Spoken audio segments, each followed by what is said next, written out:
మన ప్రభువును అత్యంత కృపగలిగిన దేవుణ్ణైన యేసుక్రీస్తు పరిశుద్ధ నామములో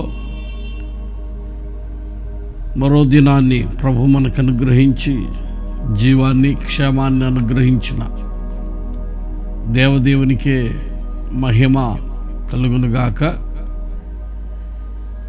మనము దైవ గ్రంథములో నుండి కొన్ని మాటలను మనం ధ్యానం చేద్దామండి. విలాప వాక్యములు 3వ అధ్యాయం 22-23 వాక్యాలను మనం ధ్యానం చేస్తుంటే అక్కడ వ్రాయబడిన మంచి మాటలు ఏమిటంటే, the book of Lamentations 3rd chapter 22nd and 23rd words. యెహోవా కృపగలవాడు, ఆయన వాత్సల్యత ఎడతెగక నిలుచున్నది కనుక మనము నిర్మూలము కాకున్న వారం. అనుదినము నూతనముగా ఆయనకు వాత్సల్యత పుట్టుచున్నది. నీవు ఎంతైనా నమ్మదగిన వాడవు. పిల్లరా, ఇక్కడ విశేషమైన మాట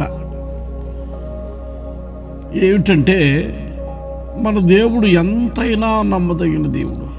ఇశ్రాయేలీయుల వారి ఎడల వారి యొక్క అవిధేయతను బట్టి, వారి అపవిత్రతను బట్టి, వారు లోబడని మనస్తత్వము కలిగినటువంటి ఆ స్వభావాన్ని బట్టి ఇశ్రాయేలీయుల వారి మీదకి శ్రమను, నిందను, అవమానములను దేవుడు అనుమతించాడు. ఎందుకు? ఆ శ్రమలో, ఆ నిందలలో, ఆ వేదనలో తన ప్రజలు నాశనమైపోవాలని కాదు, కానీ సరిచేయబడాలి అని, మరలా క్రమపరచబడాలి అని, దైవ చిత్తానికి లోబడిన వారిగా ఉండాలి అని దేవుడు తన ప్రజలను బైబిల్ గ్రంథంలో మనం చూస్తూ ఉంటే పలుమార్లు తన ప్రజలను శ్రమకు అప్పగించుతూ ఉన్నాడు. కారణం ఏమిటంటే, నేను ముందుగానే చెప్పా, మన అవిధేయతను బట్టి, మన అతిక్రమ కార్యాలను బట్టి, మనము లోబడని పరిస్థితులను బట్టి దేవుడు శత్రువుకి అప్పగించుతూ ఉన్నాడు. ఈరోజు మన జీవితంలో ఎందుకు నష్టం కలిగింది, ఎందుకు ఇబ్బందుల్లో ఉన్నాము, ఎందుకు మనం శ్రమలో ఉన్నాము అని మనం కొంత ఆలోచించుకొని ప్రభు యొక్క పాదాల చెంత మనము నిలవగలిగితే, వాక్యం సెలవిస్తుంది మన ప్రభు నమ్మదగిన వాడు అని. నిజంగా మనుషులు నమ్మదగిన వారు కాదు, కానీ అన్ని వేళలా దేవుడు ఎంతైనా నమ్మదగిన వాడు. మన పట్ల ఆయన ప్రతిదినము వాత్సల్యమును కనపరుచుచున్నాడు. మన ఎడల ప్రభు మన ఎడల ప్రతిదినము కృప చూపించుతూ ఉన్నాడు, మనము నాశనం కాకుండా ఉండాలి అని. అదే పరిస్థితిలో ప్రియులారా, ఆయన మనలను క్రమపరచాలని, నీతి మార్గములలో నడిపించాలని ఆయన వాంఛగలిగిన వాడే. మన బలహీనతలను బట్టి మన మీదికి శ్రమ, నింద, అవమానాలు, అప్పుడప్పుడు శత్రువుకు అప్పగించబడినటువంటి స్థితిగతులలోనికి మన భక్తి జీవితం వెళుతుంది. మనము నమ్మదగిన వారివి కాదు, కానీ ఆయన ఎంతైనా నమ్మదగిన వాడు. మనుష్యులు నమ్మదగిన వారు కాదు. అన్ని వేళల, కొన్ని వేళల ఒకవేళ నమ్మొచ్చు, కానీ అన్ని వేళలా మనుష్యులు నమ్మదగిన వారు కాదు, కానీ నా దేవుడు అన్ని వేళలా ఆయన నమ్మదగిన దేవుడే. నిజమే. వాక్యాన్ని మనం ధ్యానం చేస్తూ ఉంటే దేవుని పరిశుద్ధ గ్రంథములో నుండి కొరింథీయులకు రాసిన 2వ పత్రిక 1వ అధ్యాయము దయచేసి 18వ వాక్యాన్ని మనం ధ్యానం చేస్తూ ఉంటే అక్కడ చెప్పబడిన మంచి మాట ఏమిటంటే, దేవుడు నమ్మదగిన వాడు గనుక మేము మీకు చెప్పిన వాక్యము అవునని చెప్పి కాదనున్నట్టుగా ఉండలేదు. నిజమే, దేవుడు నమ్మదగిన వాడు. తన ఏదైతే చెప్పాడో ఆ చెప్పిన సంగతులను ఆయన మన జీవితంలో నెరవేర్చుటకు నమ్మదగిన దేవుడే. మనం నమ్మదగిన వారిగా ఉన్నామా? మనకి బాగా తెలుసు. యాకోబు తన జీవితంలో అందరినీ విడిచిపెట్టి హారాను దేశంలో ఉన్నటువంటి పద్దనరాము అనేటటువంటి తన మామ అయినటువంటి లాబాను ఉన్నటువంటి దేశానికి వెళుతూ ఉన్నాడు. మార్గ మధ్యములో బేతేలు అనే స్థలానికి వచ్చినప్పుడు పొద్దు గ్రుంకింది. అక్కడ రాత్రి పడుకొని నిద్రకు ఉపక్రమించాడు. కానీ దేవుడు మాత్రం అంటున్నాడు, నువ్వు వెళ్ళి ప్రతి స్థలములో నేను నీకు తోడైండి నిన్ను కాపాడుతాను అని చెప్పాడు. నేను అబ్రహాము దేవుడును, ఇస్సాకు దేవుడును, నేను నీకు కూడా దేవుడునై ఉంటాను అని చెప్పాడు. చెప్పినటువంటి యాకోబు జీవితంలో నిజంగా ఆయన నమ్మదగిన దేవుడుగానే ఉండి ఖాళీ చేతులతో, ఒట్టి చేతులతో, లేకుంటే చేతి కర్రతో వెళ్ళినటువంటి యాకోబు తన జీవితంలో 20 సంవత్సరాల తర్వాత ఓ విస్తారమైనటువంటి ఓ పెద్ద జన సమూహము, గొర్రెలు, గొడ్లు, ఎడ్లు, ఒంటెలు, గాడిదలు, విస్తారమైన ఆస్తితో తిరిగి వస్తున్నాడు. నేను అంటాను, యాకోబు తన జీవితంలో దేవునికి నమ్మకస్తునిగా ఉన్నాడా అంటే దేవునికి నమ్మకస్తునిగా లేకుండా పోయాడు పలుమార్లు. కానీ దేవుడు నమ్మదగిన వాడు.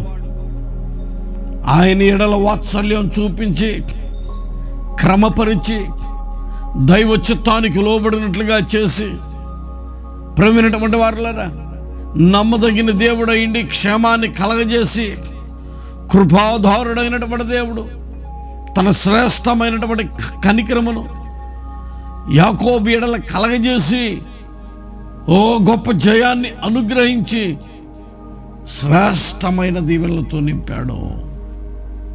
నేనంటాను, మనము నమ్మదగిన వారిమైతే ఖచ్చితంగా ఆయన నమ్మదగిన దేవుడే. నీ జీవితంలో, నా జీవితంలో మనం నమ్మదగిన వారిగా ఉన్నామా? ఒకసారి మనలను మనం ప్రశ్నించుకోవాలి. నేను దేవునికి నమ్మదగిన వారిగా ఉన్నానా?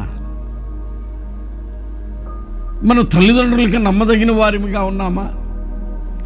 అన్నదమ్ములకి నమ్మదగిన వారిగా ఉన్నామా? అక్క చెల్లెళ్ళకు నమ్మదగిన వారిగా ఉన్నామా? భార్యకు నమ్మదగిన వారిగా ఉన్నారా? భర్తకు నమ్మదగిన వ్యక్తిగా నీవు ఉన్నావా? పిల్లలు తల్లిదండ్రులకు నమ్మదగిన వారిగా ఉన్నారా అంటే లేదు. కొన్నిసార్లు ప్రవీణటువంటి వారులారా మోసాలు జరుగుతున్నాయి, నమ్మకత్వాన్ని పోగొట్టుకుంటున్నారు. నేనంటాను, నీవు దేవునికి నమ్మదగిన వ్యక్తివిగా లేకుండా పోయినప్పటికీ ఆయన తన వాత్సల్యమును చూపించుచూ ఉన్నాడు. ఇశ్రాయేలీయుల వారు, యెరూషలేము వారు, సియోను కుమార్తెలు నమ్మదగిన వారిగా లేకపోయినా కానీ కనికర సంపన్నుడైన దేవుడు ఇశ్రాయేలీయుల వారికి కృప చూపించుచున్నాడు, వాత్సల్యతను చూపించుచున్నాడు. నమ్మదగిన దేవుడుగా ఉండి కృపాక్షమాలతో నింపుతూ ఉన్నాడు. ఈరోజు మన జీవితాలలో కూడా మనము నమ్మదగిన వారిముగా ఉండగలిగిన వారిమైతే నిశ్చయముగా కనికర సంపన్నుడైన దేవుడు నీ పట్ల తను ఓ ఉన్నతమైన ఉద్దేశము కలిగి ఉన్నాడు. శ్రేష్టమైన దీవెనలతో నింపాలని ఆయన ఆలోచన కలిగి ఉన్నాడు. కానీ ఎందుకు నీవు కోరిన రేవుకి నడిపించబడలేకపోతున్నావు? ఎందుకు నీవు ఆశించిన స్థలములో నీవు నిలవలేకుండా పోతున్నావంటే నిజముగా దేవునికి నీ ఎడల ఒక ఉన్నతమైన ఉద్దేశము కలిగి ఉంది. ఆ ఉద్దేశానికి నీవు లోబడుతున్నావా? లోబడగలిగితే చాలు, నా దేవుడు నీ స్థితిని మార్చగలిగిన వాడే. యోసేపు నిజముగా దేవునికి నమ్మకస్తుడిగానే ఉన్నాడు. పొతీఫర్ అనుకుంటున్నాడు యోసేపును చూచి యోసేపు నమ్మదగిన వాడు కాదు అనుకుంటున్నాడు. కానీ కనికర సంపన్నుడైన దేవుడు, కృపాదారుడైన దేవుడు నిజముగా యోసేపును చూచి దేవుడు అంటున్నాడు నమ్మదగిన వాడని అంటూ ఉన్నాడు. ఈరోజు ప్రేమైనటువంటి వారలారా, మనుషులు ఒకవేళ మన పరిస్థితులను, మన భక్తిని, మన క్రియలను, మన నడవడికను ఒకవేళ నమ్మలేకపోవచ్చేమో. కానీ మనము ఆరాధించుతున్న దేవుడు ఆయన నమ్మదగిన దేవుడు. ఆయన అనుక్షణము ఆయన చూచుచున్న దేవుడు. అందుకే బైబిల్ చెబుతుంది, వాక్యం సెలవిస్తుంది, యథార్థవంతులను బలపరచుట కొరకు యెహోవా కనుదృష్టి లోకమందంతటా సంచారం చేయుచున్నది అని. ఈరోజు మన జీవితంలో మనం నమ్మదగిన వారిగా ఉంటే చాలు, దేవుని కనుదృష్టి మనలను చూస్తూ ఉంది. మనుషులు ఒకవేళ ఏమైనా అనుకోవచ్చు, మనుషులు విరోధముగా మాట్లాడవచ్చు, మనుషులు ప్రేమైనటువంటి దేవుని పిల్లరా చెడ్డవారు అట్లాంటి వాళ్ళు ఇట్లాంటి వాళ్ళు అనుకోవచ్చు. కానీ దేవుని కనుదృష్టి మనలను ప్రతి దినము కనిపెడుతూనే ఉంది. దేవుని ఎదుట మనము నమ్మదగిన వారిగా ఉంటే చాలు. దేవుని ఎదుట నమ్మకస్తుడుగా ఉన్నటువంటి యోసేపు తన జీవితంలో ఐగుప్తు దేశంలో 2వ రాజుగా మార్చబడ్డాడని వాక్యం సెలవిస్తుంది. పొతీఫర్ నమ్మలే.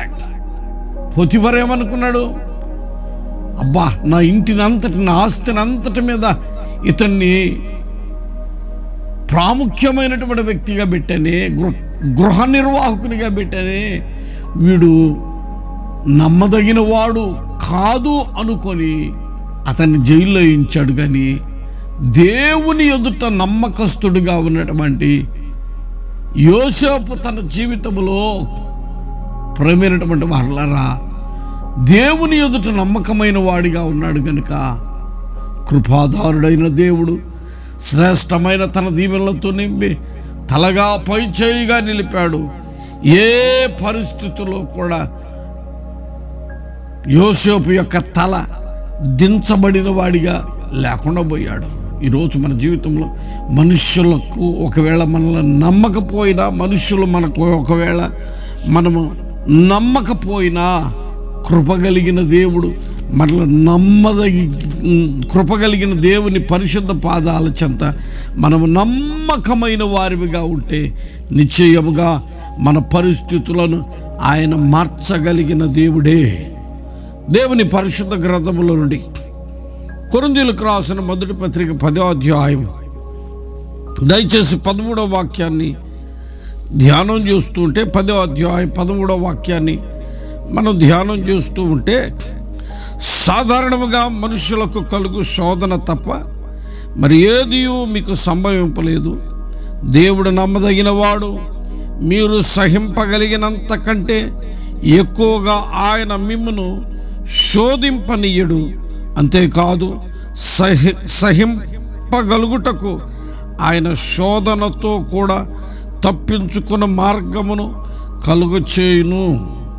నిజమే, మన జీవితంలో ఆయన నమ్మదగిన దేవుడే. శోధనలు వచ్చినాయా, కష్టాలు వచ్చినాయా, అవమానాలు వచ్చినాయా,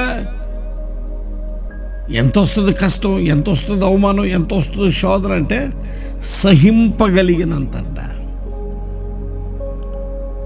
చాలామంది అంటారు, అబ్బా నేను కాబట్టి తట్టుకుంటున్నానంట, ఈ శోధనలు నేను కాబట్టి తట్టుకుంటున్నాను. అందుకో నీకు ఎంత శోధన ఎంత తట్టుకోగలవో అంత శోధనను ప్రభు నీకు అనుగ్రహిస్తాడు.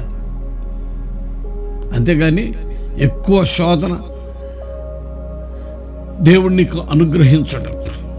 నేనంటాను, ఒక కారు టైరు, ఒక బైక్ టైరు, ఒక సైకిల్ టైరు చూడండి, దానికి ఎంత గాలి పెట్టాలో అంతే పెడితేనే అది దొల్లుకుంటూ వెళుతుంది.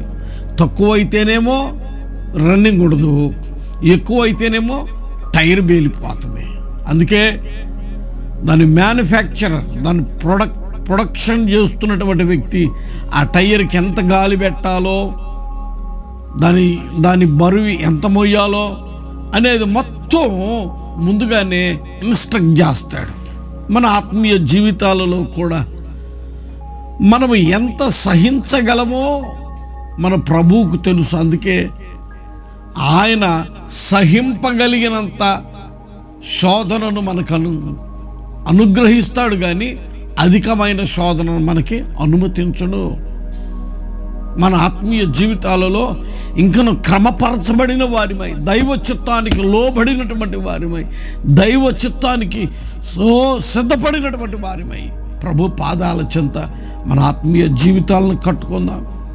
మన ప్రభు నమ్మదగిన వాడే, కానీ మనము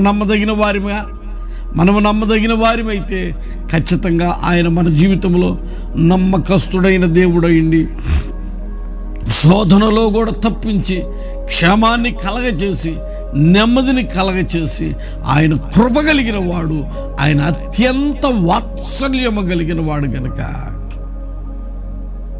నమ్మదగిన దేవునికి మనము కూడా నమ్మకస్తులుగా ఉండి ఆయన సన్నిధిలో మన ఆత్మీయ జీవితాలు కట్టుకొని స్థిరపరచుకుందాముగాక.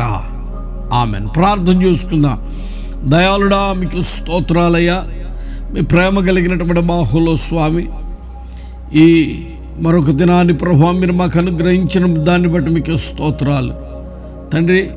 మా జీవితాల్లో మేము మీకు నమ్మకస్తులముగా ఉన్నామో లేదో మమ్మల్ని పరీక్షించి పరిశోధించుకొని పరిపూర్ణమైనటువంటి మీ చిత్తమును చేయనట్లుగా మమ్మల్ని సిద్ధపరచండి, వ్యర్థతను తొలగించండి అయ్యా. మాలో ఉన్నటువంటి అపనమ్మకమును ప్రభువా మీరు దూరపరిచి క్రమపరిచి సిద్ధపరిచి ఒక దినమున మీ రాజ్యములో మేము చేరాలి గనుక ఇంకనూ నమ్మకస్తులముగా అన్ని విషయాలలో మీకు నమ్మకస్తులముగా మేము జీవించుట కృపదయ చేయమని, ఆశీర్వదించమని, ఫలప్రదంగా మార్చమని, మహిమ పొందమని ఈ దినమంతయు మా బిడ్డల యొక్క రాకపోకట్లో, వ్యాపారాల్లో, ఉద్యోగాల్లో, చేతి పనులన్నింటిలో మీరు తోడైండి. ఏ కీడు అపాయము లేకుండా మీ కృపగలిగిన కౌగిట్లో భద్రపరిచి క్షేమంతో బలపరచమని యేసు నామమున ప్రార్థించి వేడుకొనుచున్నాం తండ్రి. ఆమెన్. మన ప్రభు అయినటువంటి యేసుక్రీస్తు వారి కృప, తండ్రి అయిన దేవుని ప్రేమ, పరిశుద్ధాత్మని యొక్క సహవాస సన్నిధి, నిత్య సమాధానము ఆయన శ్రేష్టమైన సన్నిధిలోనికి చేరి వచ్చిన మనందరికీ ప్రభువే సదాకాలం తోడై నడిపించి ఇంకను ఆయనకు నమ్మకస్తులుగా ప్రభువే మనలను మార్చునుగాక. ఆమెన్. Praise the lord.